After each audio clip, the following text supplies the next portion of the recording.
آپ کو کبھی ماضی کی کسی بات پر سخت پچھتاوا ہوا ہے؟ کاش میں نے میڈیسن کے بجائے انجینئرنگ لے لی ہوتی، کاش میں نے فلاں شخص سے شادی کی ہوتی، کاش میں نے اس سے یہ نہ کہا ہوتا۔ ماضی کی کیا حقیقت ہے؟ It's non existent. ہمارا اس پر غمگین ہونا اسے کبھی واپس نہیں لا سکتا، ہماری اداسی اسے بدل کر ٹھیک نہیں کر سکتی۔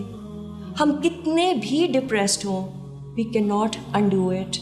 تو ماضی کی ٹریجڈیز میں زندگی گزارنا انسینٹی ہے، ایک بیماری ہے جو ہمیں پریزنٹ مومنٹ میں خوش نہیں رہنے دیتی۔ یہ بالکل ایسے ہی ہے کہ ہم اس بات کی تمنا کریں کہ کاش سورج مغرب سے طلوع ہو جائے، یا کاش آنکھ سے نکلا یہ آنسو واپس آنکھ میں چلا جائے۔ So reading too much into the past is a waste of the present. On the other hand, how wise is it to pick fruits before they are ripe? آنے والے کل کی کیا حقیقت ہے؟ It is non-existent. It has no reality today. So why should you busy yourself with it? تو اہم چیز یہ ہے کہ آنے والا کل ہم آج دیکھ نہیں سکتے۔ یہ وہ پل ہے جو ہم تبھی پار کریں گے جب اس کے پاس پہنچیں گے، اور کیا پتہ ہم اس تک پہنچیں گے بھی کہ نہیں۔ یہ پل شاید ہمارے پہنچنے سے پہلے ہی ٹوٹ جائے، اور ہاں یہ بھی ممکن ہے کہ ہم اس کو عافیت سے کراس بھی کر لیں۔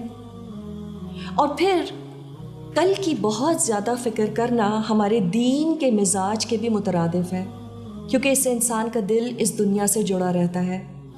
Our tragedy is that we are incapable of dealing with the present. Everything on earth marches forward. Everything on earth prepares for the new season. And so should we. جب ہم صبح اٹھیں تو بس دن ایسے گزاریں جیسے شاید مجھے شام دیکھنا نصیب نہیں ہوگی۔ Live as though today is all that you have. کل جو بھی اچھا برا ہوا گزر گیا، اور کل کیا ہوئے گا we don't know. So our lifespan is just a day.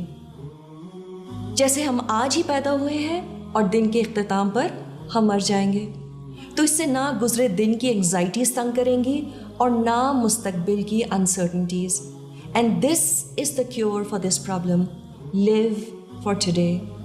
ہاں، ایک واحد چیز جس کی ہم نے فکر بھی کرنی ہے اور اس کی پلاننگ بھی کرنی ہے، وہ ہماری آخرت کی زندگی ہے۔ تو آج میری نماز ایسی ہو جیسے یہ آخری نماز ہے۔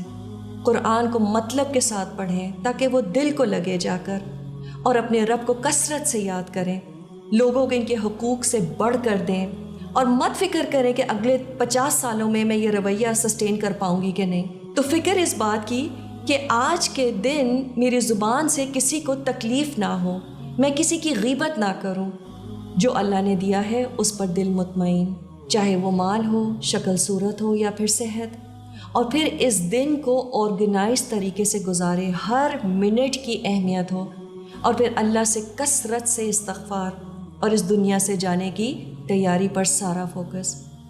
اس کے ساتھ ساتھ جو اللہ نے اس دنیا میں رزق دیا ہے، شوہر، بیوی، ماں باپ، دوست، گھر، یہ زندگی، اس پر خوش ہونا اور شکر ادا کرنا۔